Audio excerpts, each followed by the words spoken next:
It's my absolute pleasure and delight to welcome our guests here to the Faculty of Education today for what will be, no doubt, some really fascinating, insightful and generative discussions about the future of education, democracy, AI, the really important questions that many of us are thinking about at the moment. I'd like to welcome our colleagues from DEFI, and in particular, I'd like to welcome Audrey Tang, who is here to make a presentation to us, and hopefully we'll be getting a video that we'll be able to put out online that's going to be able to share some of the really important insights that you're going to share with us today. So I do apologise that I'm not going to be in for the whole of this session. I might be able to pop in and out. I've got other things that I'm called upon to do. But I really highly commend this event to you and thank everybody for having organised it. Thank you very much. Oh, thank you, Hilary.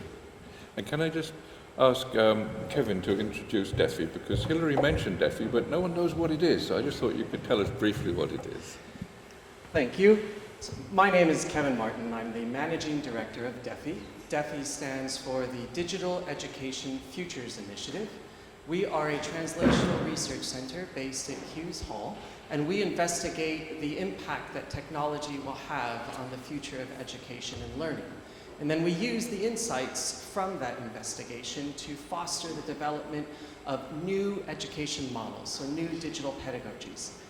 But we like to focus on models that support dialogue, critical thinking, and what we call collective intelligence, themes that I'm sure will be explored today. At DEFI, we also invoke Socrates quite a lot, naturally, with that focus on dialogue. And I thought it was worth mentioning that yesterday I had the opportunity to reread a letter by Dr. Martin Luther King called Letters to a Birmingham Jail. If you've not read this letter, or indeed even if you have, I suggest you take time and read through it. Reading it now in the greater context of what's happening geopolitically, it reads like a bat to the head. But in this letter, Dr. King mentions Socrates and his willingness to drink hemlock to uphold his values and that commitment to dialogue, open inquiry, and critical thinking. I think it's a potent reminder of what's at stake given the larger shifts that are happening across the world. And I'm very pleased to be welcoming Audrey Tang here today to have a dialogue with us because her work and life really invokes this greater commitment to democracy, inquiry, and a shared understanding and empathy of what it means to be human. So with that, thank you very much. I look forward to this dialogue, and thank you. Oh, thank you, Kevin. I guess I should, yeah, give it to Andrew. Yeah. Great. Well, thank you very much, Audrey, for taking the time to be with us. I've always been a fan since I first read an article in Wired. I can't remember when it was, but it was 1920. 2020. 2020. Yeah. Oh, right, yeah. Well, it was very exciting work for us. Just Kevin mentioned that DEFI has this project of promoting collective intelligence, and although it's based in Hughes Hall, it's also many of us here in the faculty where we have a center dedicated to teaching dialogic education, which is essentially, I think, what you might be talking about with plurality. Mm-hmm. So when I heard that you were here, I grabbed at this opportunity here in Cambridge. I was delighted at the possibility of meeting you face to face. Mm-hmm. Thanks so much for giving us the time. Yeah, and thank you for the plug. And also, I managed to present Audrey with a recent book in Mandarin on the theory of education technology, which is all about how we can use technology to promote dialogue, and of course cites your work. And so I would love to find out more about what you think we should be doing in education and the relevance of your work to education. But I thought we should perhaps start by asking you to share. I know a little bit about your background, but would you mind sharing? I know you give a lot of talks and podcasts, and share what you want to say, but perhaps you could share with people your extraordinary story of how you came from a hacker to a government minister and some of the impact that you've had in Taiwan. Certainly. So really happy to be here, and feel free to ask questions at any point in time. My journey was a very interesting one because I dropped out of high school when I was 14. Was the full blessing from the head of my school. And at a year, I was very interested in this phenomena called swift trust, why people easily trust each other online and easily lose that trust, much more so than in in-person situations. And so we found this very interesting website called ARXIV, Archive, the preprint website back then. And it just so happens that there's many people in different disciplines doing research. They don't quite call it swift trust, but it's all converging on that idea.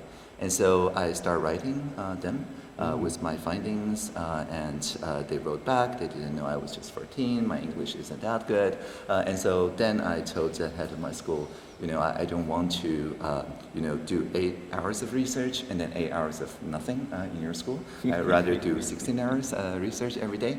And she read my emails and basically said, from tomorrow on, you don't have to go to my school anymore. And then I was like, but Taiwan has compulsory education. So how does that work? My family will be fined if I don't show up. And she was like, oh, I'll just fake the records for you. Wow. What a fantastic head teacher. Funnily enough, I did try that with my head teacher at one point. No, I said, definitely not. Okay. Yeah, and so I think that experience really instilled in me this idea of bureaucratic innovation, that it is possible to bend the rules if we're pursuing the same values. And after actually 3 kindergartens, 6 primary schools, and 1 year of junior high, I already had my share of 10 different educational facilities anyway. And so I dropped out and pursued research and joined the dot-com boom and co-founded Inforian, one of the highest valued companies back then. It's like eBay doing auctions and things like that. And then I joined the free software open source movements and did many interesting research around computational linguistics, joined the civic team working with Apple from 2010 to 16, and all the while really focusing my research and work on making sure that the free software way of organizing, of developing software becomes a viable alternative to the proprietary vertical way of controlling proprietary information. So that was my main thing before I found myself supporting a bunch of students in the occupied parliament in 2014. And so in 2014, March, the approval rate of our president at the time was at 9%, not very high. And in the country of 24 million people, that means 20 million people are against whatever President Ma Ying-jeou says. And so when he tried to rush through a trade deal with Beijing, people took matters to their own hands. And after I studied Manuel Castells, Clay Shirky, all these network making power people, and the previous studies on Occupy movement, we understood the counterpower, the protesting energy, need to be turned into demonstration, a network making power energy, in order for Occupy movement to impact a lasting change. And so we set up the systems of live streaming, transcription, so people, 500,000 people on the street and many more online can just go to any of the occupied corner and by a CSO, civil society facilitators help, we deliberate it day after day. So every day we read to the plenary what was agreed, what was the uncommon ground that we have discovered the previous day around this trade deal. So we're not opposing the trade deal, we're proposing a different way of doing trade deals, deliberations with the society. And after 3 weeks of conversation, we basically had this very coherent set of ideas that the Speaker of the Parliament, Wang Jinping at the time, finally said, actually, the people had a better idea. And so let's adopt it. Wow. So it's one of very few occupied that resulted in decisive legislative action. At the end of that year, all the mayors that supported open government, civic participation got elected, sometimes surprising to themselves. And all the mayors that did not support it did not win the re-election. And so the central government tapped us, the young activists, to become reverse mentors of the cabinet. That's how I joined. And so one of my first tasks is to take this 3-week process that involved a lot of in-person conversation and turn that into a tech-assisted version online, so that for controversial issues like Uber, Airbnb, and so on, we don't have to physically occupy government buildings, but can still get some sort of consensus. And that worked very well. So we kept doing that. And in 2016, after Taiwan became the president, I became not the intern, not the advisor anymore, but rather the minister in charge of this work. And so by 2020, our approval rate, our trust level is back at more than 70%. And that's when you read the Wire article. All right. Well, that's just an extraordinary achievement. And so it did go around the world and make you famous, because a lot of people have tried there's been a lot of enthusiasm since the early days of the internet. That's and right. I know because I was there, Yes. for creating dialogue online. So how did you manage to succeed as a minister in creating what we would call collective intelligence, in getting people to generate better solutions through large-scale discussions? Can you share a bit more about the technology behind it that you Definitely. applied? So one of the core technology idea that we used is called the bridging system. So take Uber as an example. In 2015, many jurisdictions had this issue with Uber. And instead of arguing whether it's sharing economy or extractive gig economy, which leads nowhere, we ask instead, how do you feel about somebody with no professional driver license driving to work, picking up strangers, charging them for it on an app? So what's your feelings? So that's the first insight. People are experts in their lived-in experience, in their feelings. And feelings resonate much more easily than concrete proposals, policy proposals. So by sharing the common knowledge, common facts around Uber, and asking people's reflections, their feelings, we can easily get people into this mood of seeing themselves like literally an avatar, a blue circle, among the Uber supporters, taxi supporters, rural area co-op supporters, and so on. And so people see each other's feelings, like I feel insurance is important. You can say, oh, I feel it's important. I think it's non-important. But there's no reply button, so there's no room for trolls to grow. So that is the second insight. It is what we call pro-social media. To have affordances that makes it easier to resonate than it is to dunk or to somehow attack or abuse people in a toxic way. And so after you reflect on each other's feelings for a while and found your tribe, so to speak, your cluster, you can see both what unites your cluster against other clusters, but also crucially, what are some of the statements that cuts across this divide. Right. So this is called the uncommon ground. So one early uncommon ground in the Uber case was people has this feeling that undercutting meters, which we had a fixed taxi meter, undercutting meters is unfair, but surge pricing is the best idea. And so this eclectic feeling was one of the first that unites these different islands of polarized tribes. And so once we see one high score, it's very natural for people to compete, to win on the scoreboard. But instead of having the scoreboard of the number of likes or retweets or some other engagement through enragement matrix, we only have one scoreboard, which is how long a bridge can you build. And so then people competed on that. So how many people they could connect with and views they could connect with? Right, exactly. So like you belong in this tribe, and this is how your tribe thinks. There's this tribe, this is how they think, and here is your differences in a balanced way. And then the challenge to you is, can you think of a statement that makes sure that both your tribe and theirs upvoted? So the left wing, the right wing looks like this, and compete to achieve the upwing, so to speak. It's amazing, isn't it? But surely that does require some moral awareness on behalf of the people and some character. I mean, maybe that wouldn't work everywhere.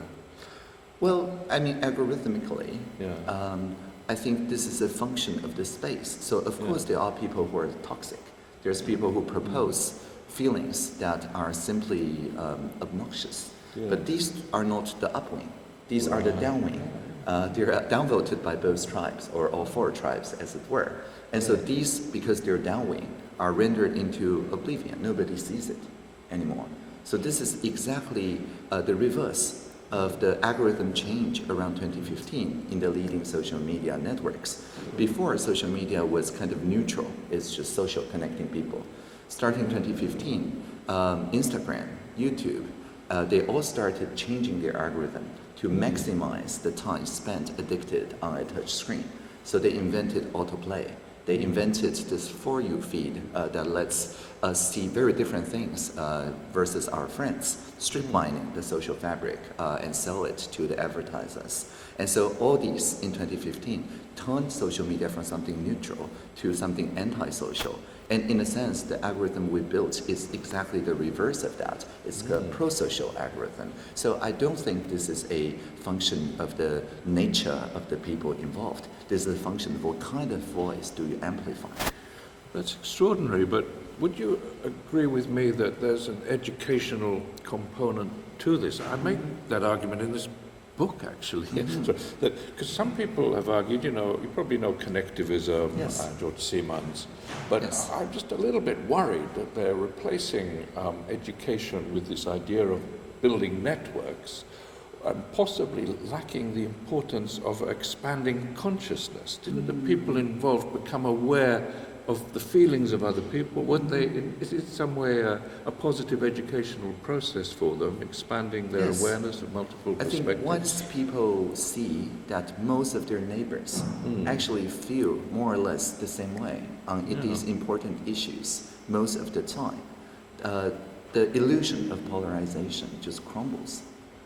So you're building a sense of a more collective identity, perhaps? Well, I would say it's both bridging and balancing.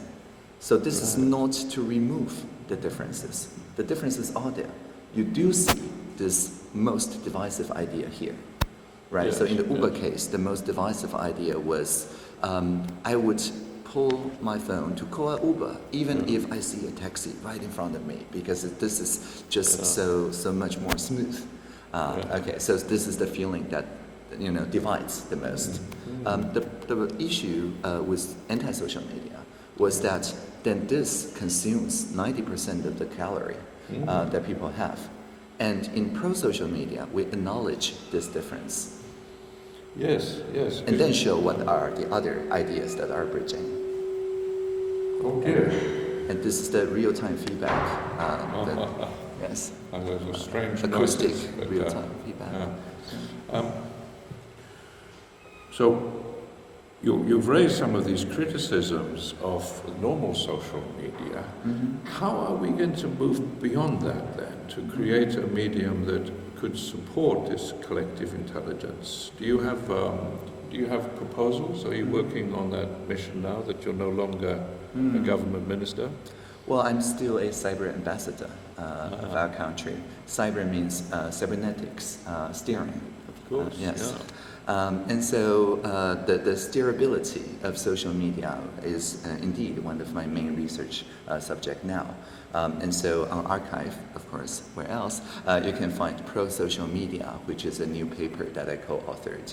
And the main idea in the Pro-Social Media paper basically argues for instead of using the bridging algorithm only for community nodes, which is this trending idea that has the air covered by Musk now, so Meta, YouTube, everybody is adopting it. If you see a trending piece of information on X.com and you don't see how people can get that viral, very biased take, you can contribute a note to it. And jury people, like people who contribute notes, can upvote or downvote on each other's notes. And again, the algorithm divides them into two polarized camps. And only the notes that get upvotes from both wings end up appending on this note on the post. And no matter how the people originally dunking or retweeting on the post, reposting on the post feels, well, this sticky note is there because it is the consensus that unites people. And so this is what Mark Zuckerberg is already saying publicly, that Meta, including Facebook and Instagram, will adopt. And so, of course, we advise them to do these implementations. But the main argument of the paper is that instead of having this just as a side note, you need actually to make this the main pro-social ranking algorithm, so that the main wall, the algorithmic feed, can actually be redesigned so that it shows the content instead of the one most addicting tailored to an individual. It can instead show what are the most bridging content that bring the various communities that you're in together. And the idea is that the advertisers and the people who subscribe to such services are much more willing then to sponsor this kind of content. But it heals people. It brings an internal coherent pluralism to people. And we have already seen some of that working on LinkedIn, for example, which has a different algorithm for their main feed. And we're now experimenting with Blue Sky to bring this technology to one of those Blue Sky's customized feeds so that you can subscribe to it. Well, that's really very exciting, because what you're claiming there is that the advertisers can still make money with the new algorithm. More money. Wow. Yes.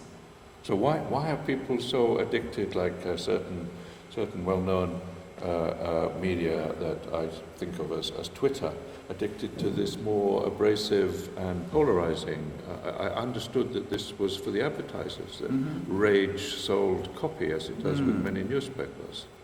Well, I think for X or TikTok or other more antisocial corners of social media, people do want to leave. They already feel that they're losing, well, mental health and utility, being addicted to it. There was a research about 2 years ago that asked an average undergrad in the US using TikTok, how much money do I have to pay you for you to quit using TikTok? And it's around, I think, almost $60 a month. So it's very difficult to convince an individual to quit. However, if there's a magic button that they can press, and so everybody else around them also quits together, they're willing to pay you $30 a month. Oh, right. Wow. So it's called a product market trap. Everybody is trapped. Everybody loses utility. But the first person moving out because of FOMO lose more utility. Right. And so one of the policy answer to this can actually be found in the EU rules around the Type-C chargers. Right. So this is not censorship. This is not an industrial policy about national champion. This is just about interoperability, about portability, about the ability for one charger to charge another phone. Just like you can take your bank card and withdraw cash from another bank's ATM, or take your telephone number to switch the telecom provider but still keep your number. So the idea is that if you're on WhatsApp, for example, the EU Digital Market Act says that WhatsApp cannot prevent other large instant message systems from cross-messaging you, even if you quit WhatsApp. So if you imagine applying this logic to social media, then we would have something called the Fediverse, or the federated universe. That idea is on the competitor to X.com, which is called Threads by Meta. If you make a post and then you turn on in your settings Fediverse sharing, then I turn it on, I post it, and then I start getting replies from people who are not on Meta properties, from Blue Sky, from many other places. And so even if you individually move away, you get to take your content, your social graph, your followers, your fans, and so on. And so when individuals can move away at will, there is no incentive then for the platform to keep the users captive and extract as much value as possible from them, or what Cory Doctorow called institutification of the platform would not happen if we just enable this very simple thing, which is the freedom to move. It's extraordinary. You seem incredibly optimistic at a time when so many people are very pessimistic about social media and about possibilities. And I'm really impressed with that because you're actually finding concrete ways of improving it. I also was just reading recently Plurality, is your new yes. book. Is it Yes. a book? It feels more like a kind of project, a mission. Is Yes. that right? Well, it's an idea, right? Yeah. The idea is we can take this bridging systems and Right. apply it to various other places.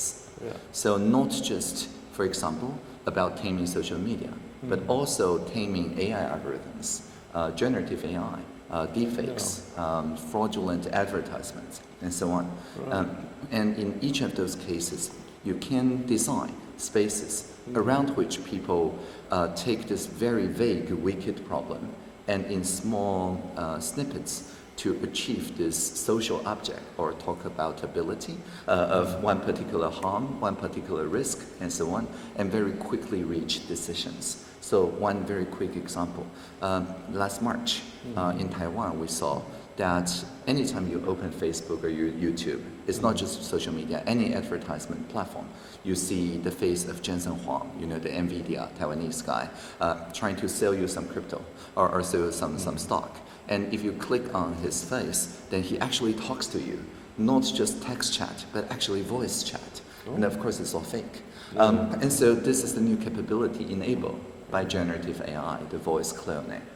So people were very annoyed, but they don't want the government of Taiwan to start censoring media because we are the most free, according to Freedom House, in terms of online freedom of Asia. And so we don't know what to do either. Yeah. And so using the idea of plurality, which is collaborative diversity, we just sent to as diverse as possible 200,000 random numbers in Taiwan, SMS, from the official number 111. So they know it comes from the government. And with the SMS, a very simple question: how do you feel about online fake ads and information integrity? That's it. And by the way, if you have time, then feel free to volunteer to the citizen assembly online. It would just take a long afternoon of your time. You're going to be compensated. It's like jury duty, and let's figure this out together. And so thousands of them volunteered.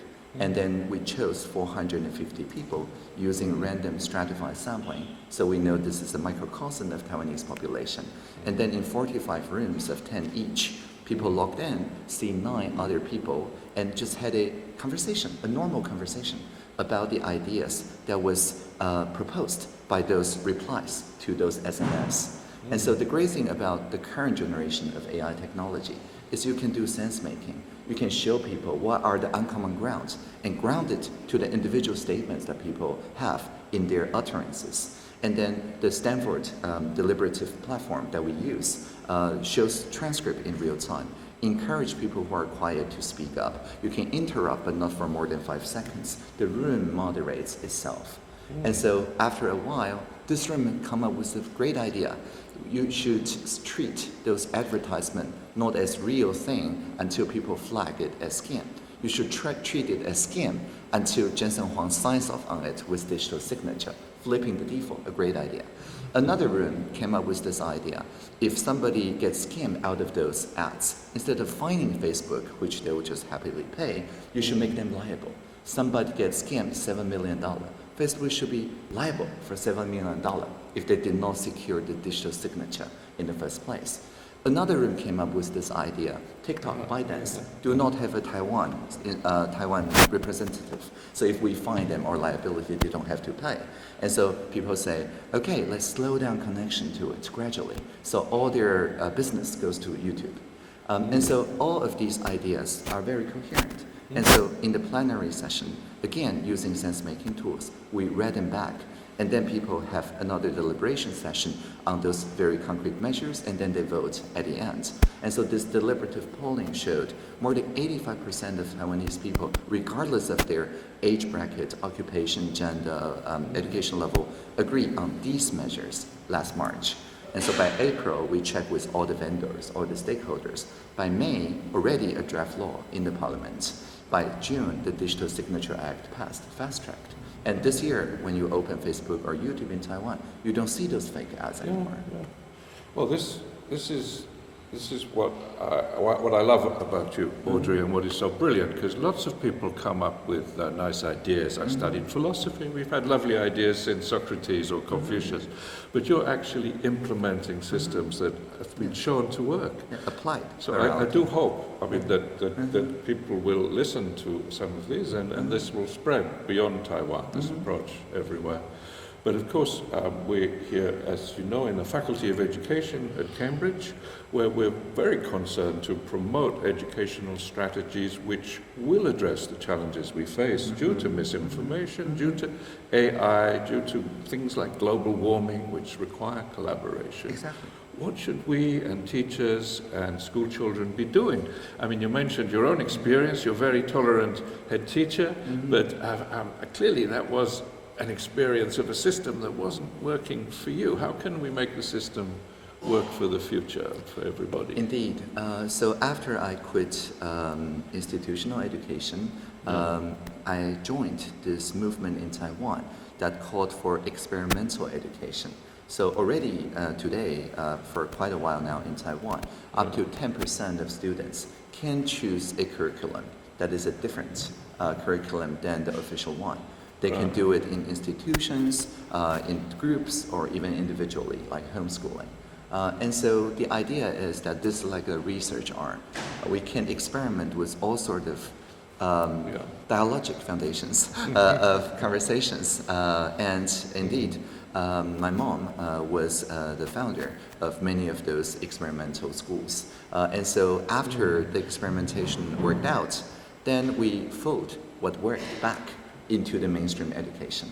So we changed our entire curriculum for basic education in 2019 after learning from 1 decade of experimental education design.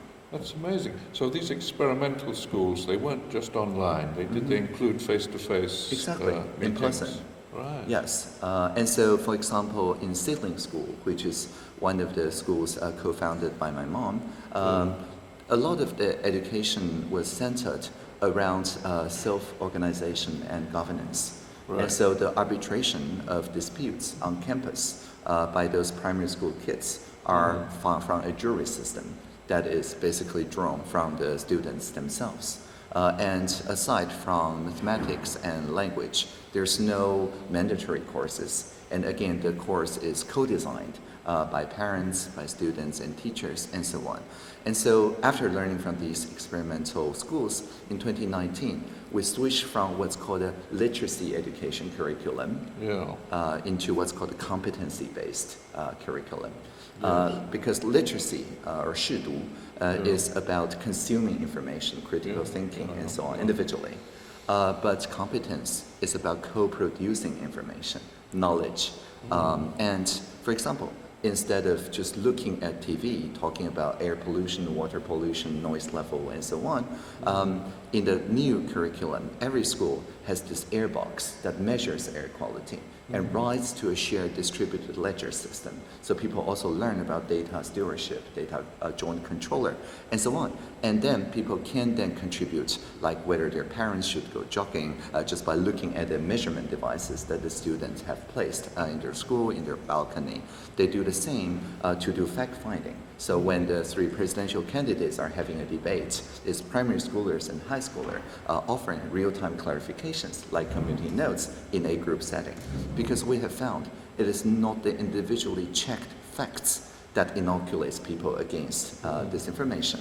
Rather, this is the experience of, as a group, going through fact-checking so that people can learn how journalists think. And it's this group experience that inoculates students against polarization attacks. That's really fantastic. I love this idea then that you have experimental schools and then you feed back the successful practices. But how do people know they're successful? How do you persuade parents and policymakers? Because certainly in England there's been quite a lot of resistance to new approaches, competency-based approaches, on the grounds that people are worried they're not getting the same exam results on the traditional exams and that sort of thing. That was the main challenge when we rolled out the 19 curriculum as well. So we were very happy that in 2022, the ICCS, the International Civics and Citizenship Education Standard Study, rated the Taiwanese 15 years olds under the new curriculum as top of the world in OECD equivalent when it comes to the civic competence, the feeling that they can change the national agenda even before they turn 18, about human rights, about environment, and so on. But we still placed number 3, 4, and 5 on OECD PISA. So you didn't go down on the traditional... No, not at all. path. Oh, so it's amazing. Really. So you're experimenting with new approaches that will do both, that will both develop competences but still achieve good results on the traditional curriculum. Yes, exactly.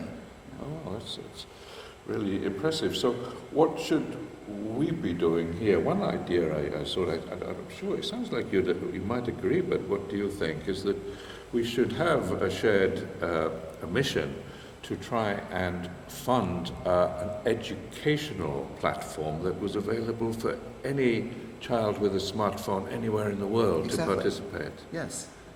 And we've been doing that in Taiwan. Really? We have this idea of, one laptop per child, except it's not a laptop, it's a tablet for the younger people. And instead of mandating the use of devices, it is up to the teacher when and where and how to use it. But the idea is that the software that the teachers and the vendors and the schools contract to develop are placed in the commons, as in Creative Commons. And so the idea is that if you are a teacher, it may be a rural island and so on, because in Taiwan we have broadband as a human right. So no matter how remote you are, or even on the tip of Taiwan, almost 4,000 meters high, you're guaranteed 10 megabits symmetric connection per student. And so in this case, you can then link the Creative Commons spaces from one of the municipalities to one of the most remote islands, and they weave together so that it feels like you're in the same virtual classroom using just normal projector technology and so on. So not only do the platform content is shared, the experience can also be shared this way. How are we going to expand this to provide global coverage, global opportunities? Do we need to talk to the OECD and get them behind us? Yeah, I'd love to. Yeah. All right, well, we'll join you in that. And you mentioned AI. Perhaps everyone's very concerned now about the use of AI in education. It's a very exciting topic. A lot of teachers are perhaps concerned that it's replacing them. How do you think we should be using the AI to support this emerging new education system? Yeah, when we did our new curriculum, we already knew that deep learning is going to basically take over. Because it's already after the AlphaGo moment, right? And so we debated very long time during the curriculum committee, which I'm part of, about what to do after the deep learning took over, and basically anything with a standardized answer, AI will be doing it faster at larger scale than human beings. So that was our prediction, and it turns out to be true, right? And so the idea of education really changes because the old literacy skills, most of them doesn't matter now. And so what does matter, what's still important. And so we ended up deciding on 3 buckets of competencies that still matter in a post-deep learning world. And these are autonomy, so curiosity, the ability to start your own learning journey, this internal motivation that is important. Interaction, the ability to work with people who are different from you. A different culture, because we have 20 national languages, so across different ethnicities and so on. Interaction across difference, very important. And the third is this very abstract idea of common good, of looking at any zero-sum or negative-sum antisocial situation and come up with design that turns it into positive sum, into pro-social. Because this is a wicked problem, as people here say.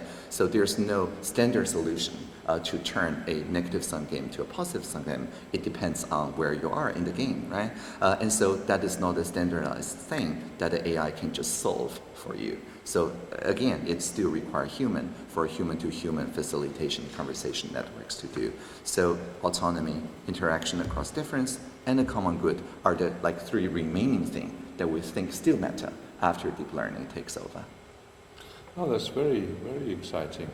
Can I just ask you, I've been reading your book, Plurality, and there's a certain amount of mention of the Tao, of a return to the Tao. Yes. Would you mind if I ask you about your own philosophy and motivation? Because you're being very busy. This is hard work, giving talks to people, and thank you very much for sharing. So what motivates you? It sounded like you started off with a very good business proposition, so you probably didn't need to help humanity to the extent that you're doing.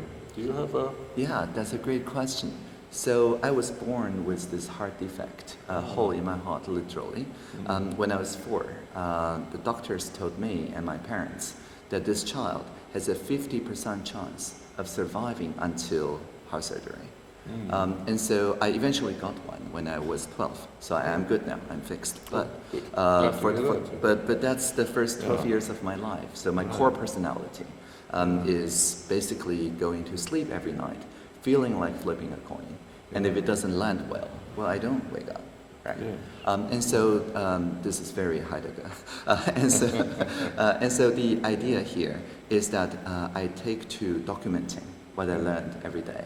So initially with tape recorders, you know, those things you turn with your pencils. And then the large floppy disk and the small floppy disk, and then CD-ROMs, and finally the internet. And so the idea is to publish and then perish. And it also made me very indifferent to any sort of accumulation. Whether it is power or fame or dollars, it doesn't matter if you don't wake up the next day. Because you have to, in a sense, live in the moment. Exactly. So the only thing that matters to your question is to become a good enough ancestor, to leave the world with a wider canvas, more material, than the one that I locked into. That's the only thing that matters. Yeah, so it sounds like you feel an identity with this larger community that you're supporting, and clearly you're getting motivation and meaning from that. Yes, right? and the idea of Taoism really is that. It's called effortless action, or wu wei. Instead of trying to dominate, assert yourself, the idea is just to find this one simple change you can do in one day's time, so that the system by itself continues in a more natural, flowing way. Well, I think you've had extraordinary success in finding action through non-action ways to change systems. And thank you very much for sharing that, and for sharing, I think, a pretty clear educational agenda which we can take forward. So perhaps I should turn to a question and answer session. Let's make it dialogic. Yes, great. So now I wondered. So we'll need the mic here, and we got people here. But I also wondered if people couldn't close in. Would you mind coming in a bit closer? Do we have people here? Andreas Vlakas, my colleague in computing, who we're doing a big depolarizing project, said that he couldn't make it because his child was sick, but a couple of his students are here. Are you here for Andreas? Yeah. Well, do come in a bit closer, and I would love you to perhaps share briefly what you're doing over there in computing, and ask ask Audrey if she, to let her know about this and see if it's relevant. Is that fair?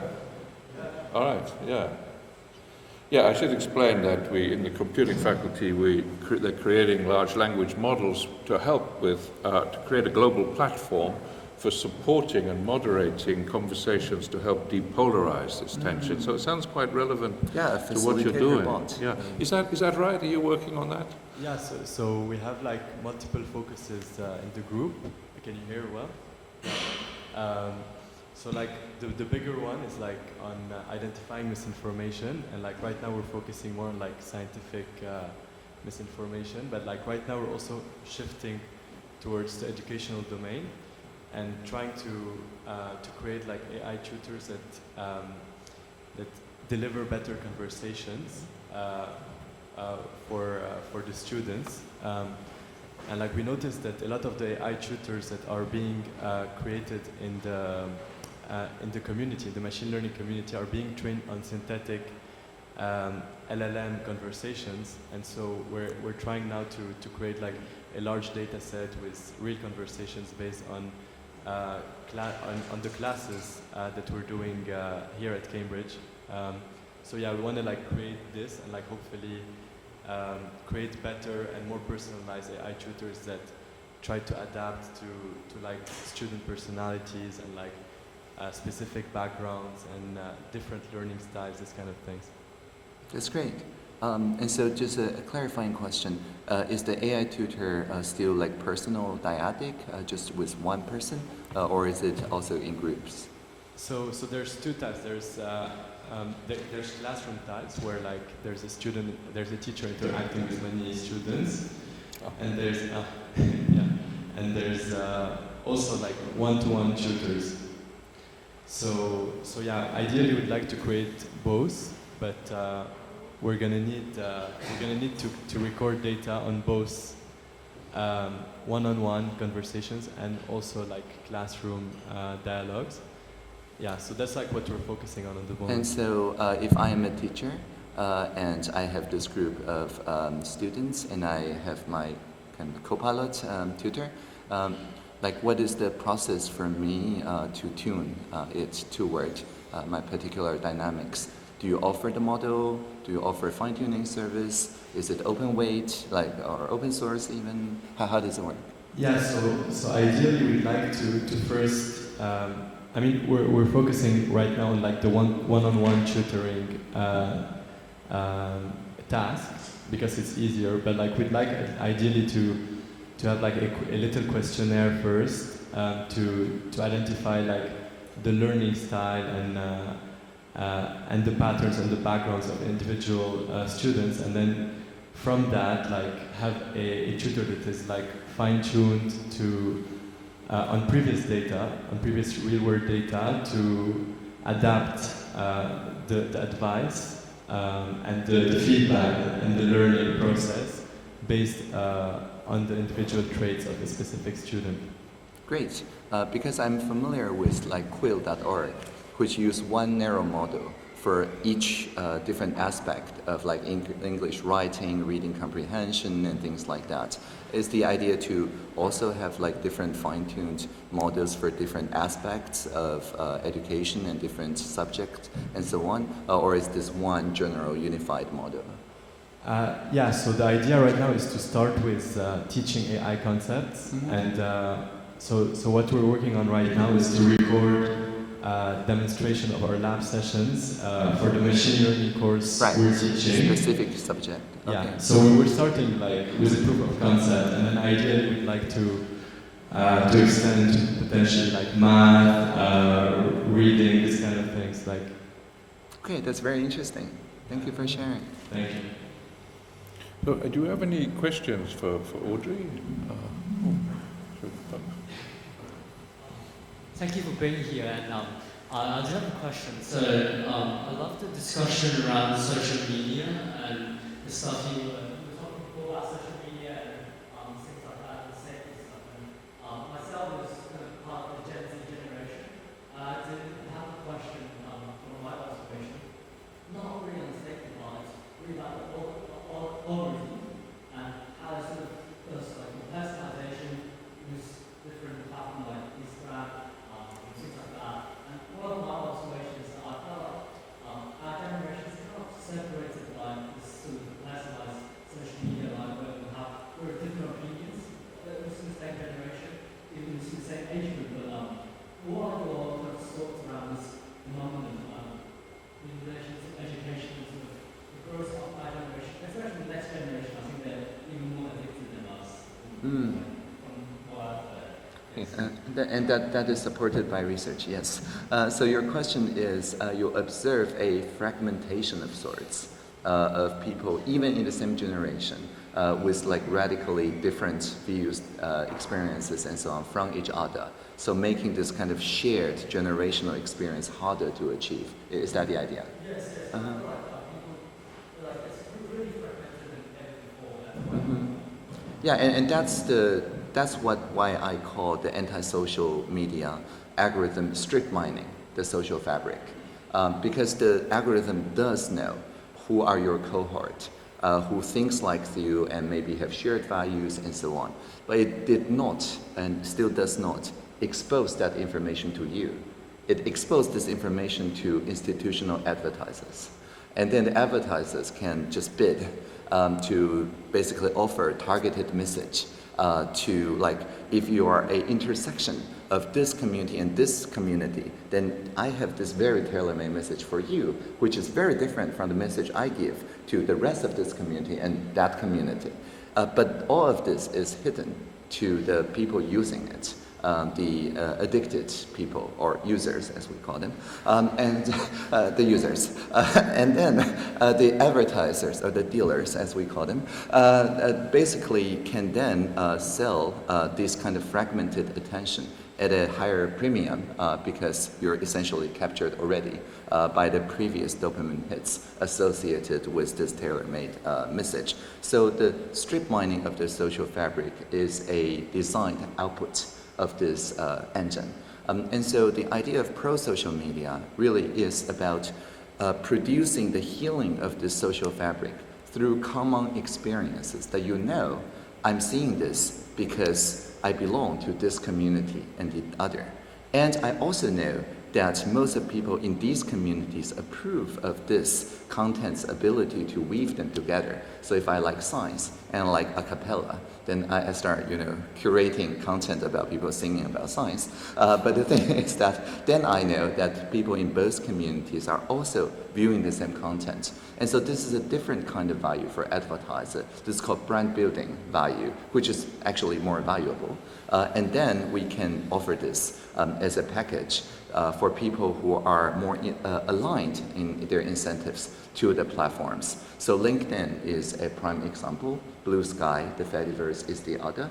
And now we're putting together $20 billion. I'm advising a group, the People's Bid, to buy the US version of TikTok and switch TikTok to this more pro-social algorithm. So an individual action that one can do is just to switch to the Fediverse.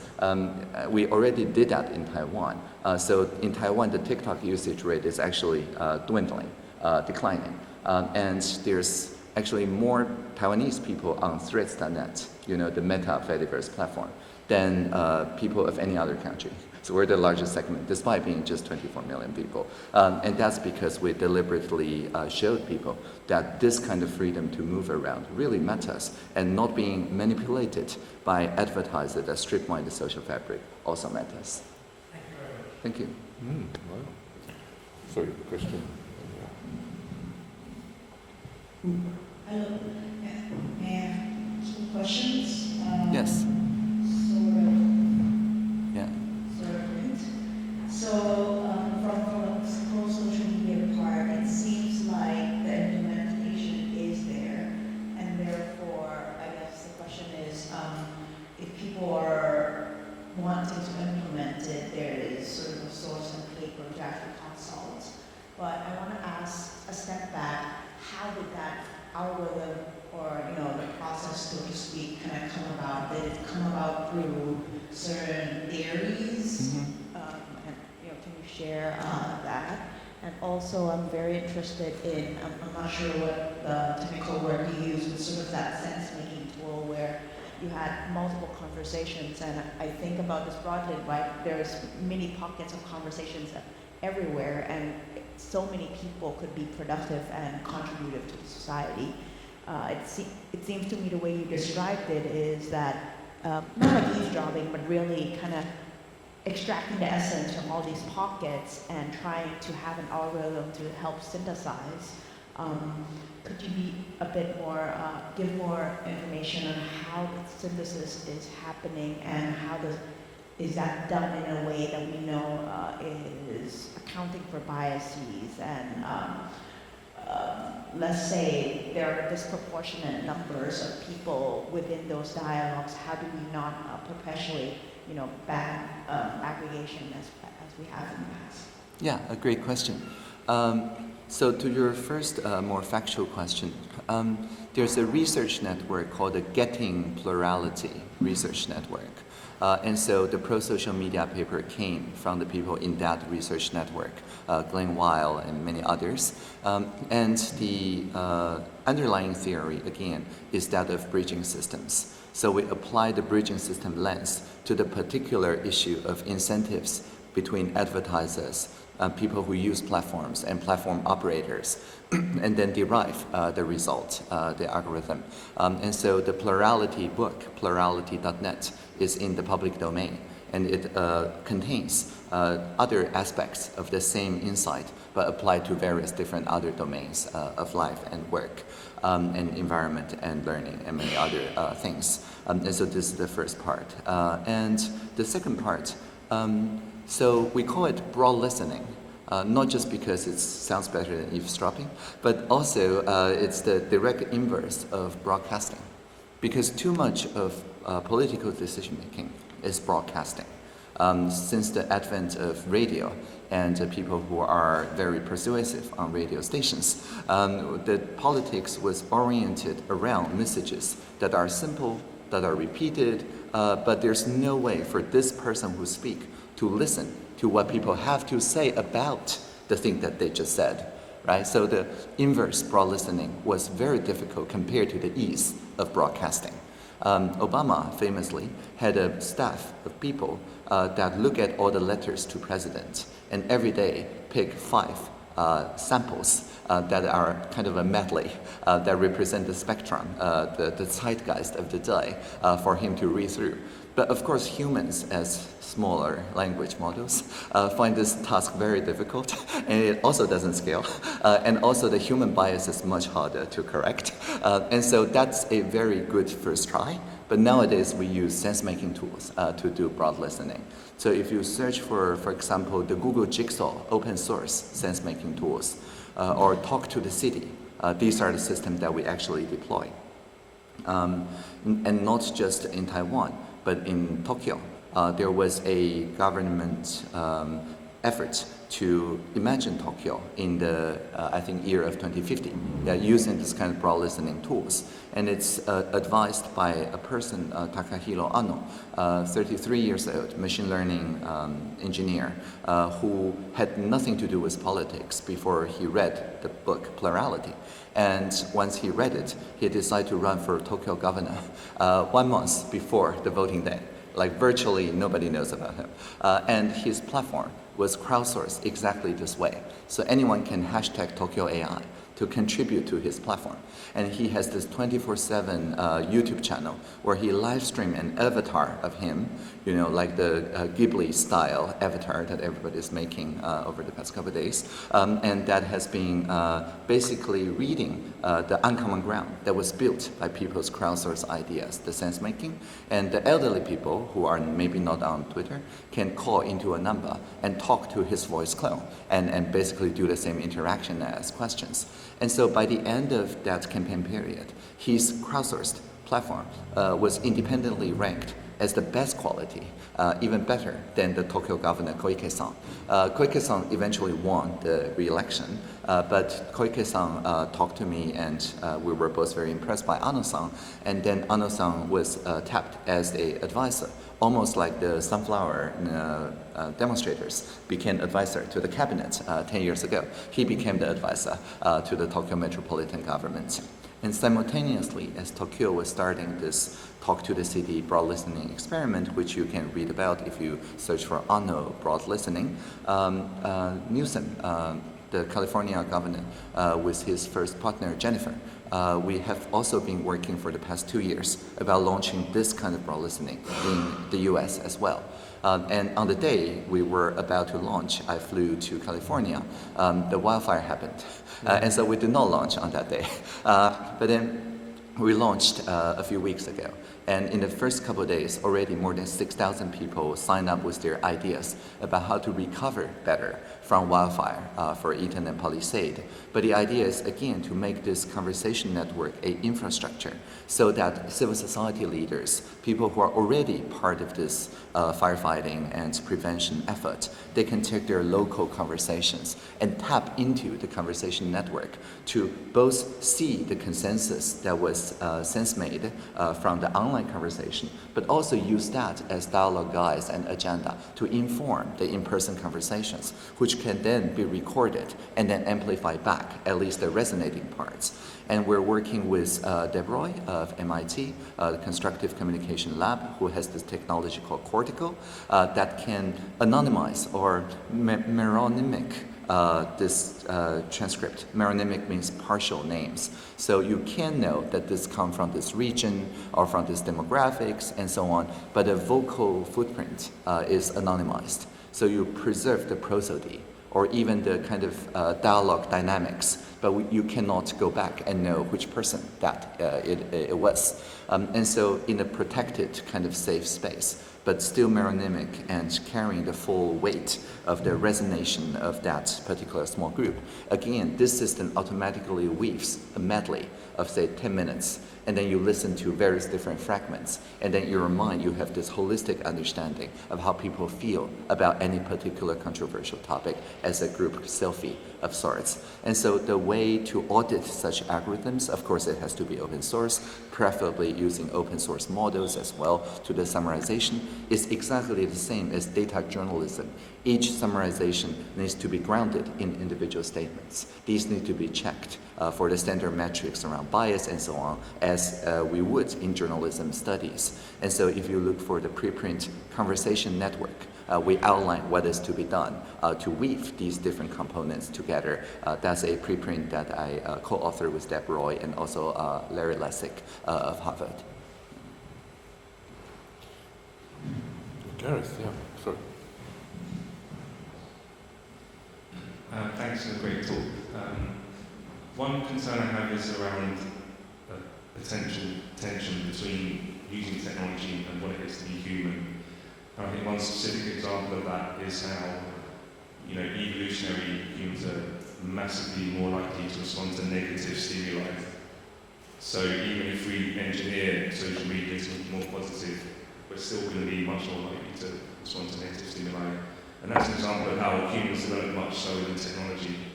So one question I have is, to what extent do you think we should be, instead of making technology better, actually thinking about what it is to be human and protecting that and preserving that away from technology? And how much, conversely, should we be embracing technology potentially to some transhumanist thing? Yeah, so my phone is on grayscale all the time. And so there's a color filter setting that one can use. And so the negative stimuli on my phone actually doesn't compare with the joyous positive stimuli that I get from reality.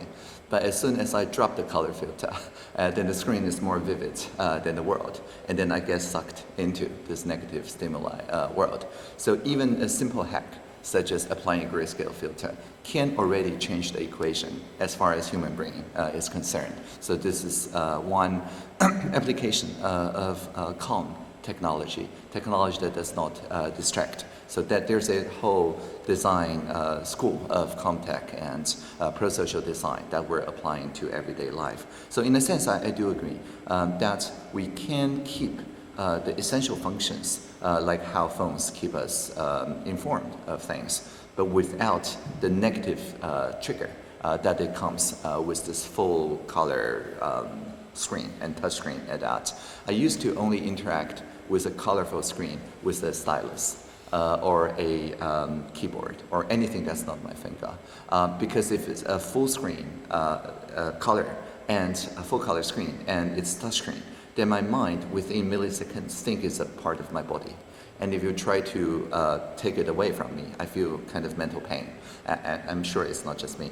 But if it's grayscale, or if I interact with it only intentionally, like through a stylus, then it's not part of my body. It is just a device. And then you can drop it anytime. I wouldn't feel a thing.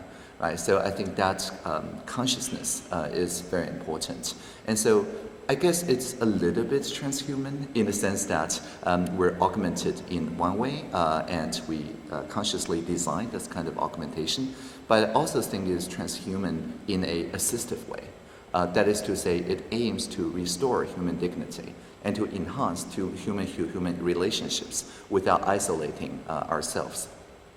I used to always use eyeglass as an example for assistive intelligence, assistive technology. I no longer wear eyeglass because I got laser blending vision, which is a LASIK procedure that improves one of my eyes to look very well on the near and another eye very well on the far. And this kind of advanced technology blends the vision field on the middle. So I look especially sharp in the middle, not like monovision, which you have to do trade-offs. And again, I feel a little bit transhuman after the surgery because naturally you cannot evolve eyes like that for various reasons. But the reason for doing that surgery, again, is augmenting me so that I see you more clearly and see the micro expressions better. So I become better attuned. So it's transhumanism toward pro-sociality. And I think that is the direction we need to be thinking. Because otherwise, it would be like, I talk to my chatbot, you talk to your chatbot. They go deliberate and decide something. So it's like, sending our robots to the gym to lift the weights. I'm sure it's very impressive. But there's no civic muscles that can grow from this kind of detached delegation, right? So instead of delegating the civic muscle away, I think we can augment our sensory system in the way that I just described, so we achieve a blending vision, but again, just by bringing people closer together, not driving them apart.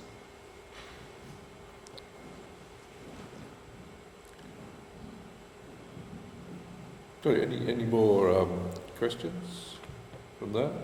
I just wanted to follow up on that one, because the way you were describing the direction of education, if you remember the 3 pockets, they were very much what was left after AI. In other words, we shouldn't be teaching students to do the stuff that AI can do better. So we should be promoting that capacity for dialogic interaction and the other things you mentioned. Yes. But that kind of implies a direction of human-AI collaboration that we should be. So, in answer to Gareth's question, are we? You were worried about the AI taking over from the human, but it is a kind of an augmentation of the human, isn't it? It really is, like augmented collective intelligence, or ACI.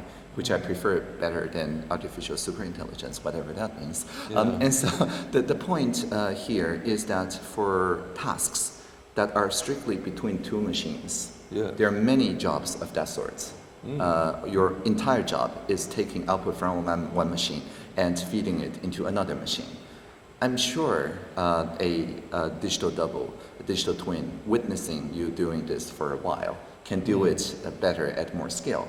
And the thing is that there's no civic muscle anyway from that sort of job. And so even that sort of job is entirely automated away.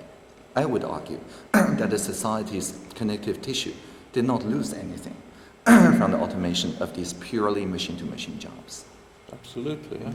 I'm just very excited because, like I mentioned, we've had all these great theories throughout history. We've also had constant warfare. So one implication of this working with this technology is the possibility of sustaining a global dialogue that could make decisions. Yes, in the and future. peacemaking. Yes. So this is a sort of necessary future direction that we should be working for. Definitely. Yeah, I do think peacemaking is also a very exciting application. In the plural technology field, there's a technology called remesh. That is like polis, so you resonate with each other's feelings and so on, but it's designed in a synchronous way. So it's like a real-time game rather than a turn-based game, so to speak. And so the experience is that you can get people very polarized. They try it on various different, very divisive issues and so on, in even conflict zones and so on. And then you can essentially talk to people of the other population as if it's a single person. And it's kind of an amalgamation avatar Right, that you yeah, can ask an open question. Personification. Right, exactly. And then you can literally see like the different cluster I just mentioned, like just befriending each other over the course of a conversation. And that by itself is very symbolic and very powerful. Wow. Yeah. Well, it's a very exciting future. If we don't have any more questions, I think that would be a great note on which to end this recording. Thank you very much, Audrey. Thank you so much. Really pleased that you Live could long come. and prosper. Right.